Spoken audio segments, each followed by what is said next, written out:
it doesn't mean that the other person or people we're dealing with are acting appropriately, Right. or that the situation is as it should be, right?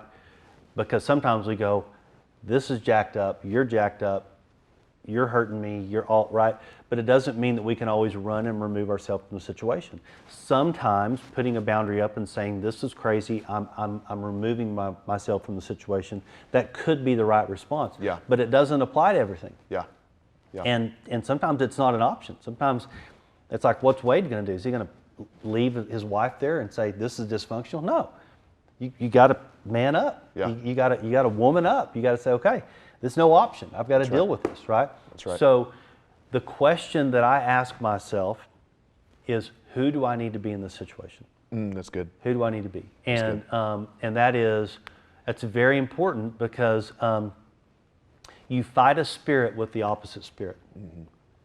So if somebody comes with you with aggression, now I was taught and raised by a wonderful man. Sometimes I feel like I beat up on my dad. My dad was an incredible guy. He really was. Yeah. But I was taught that if somebody comes with you with aggression, you come back with more aggression. Mm-hmm. And I shared on this episode. I mean, I fought a lot growing up, and but nothing was resolved with that.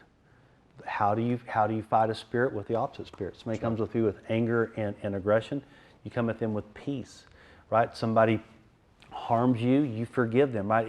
It's God's economy, the way God deals with things is so contrary to the world's. Yeah. And that's why when Jesus showed up, everybody's like going, what are you talking about? Yeah. I mean, who is this guy? I Yeah. mean, and what is he teaching? Because it was so contrary, and it's still contrary to the world. Yeah.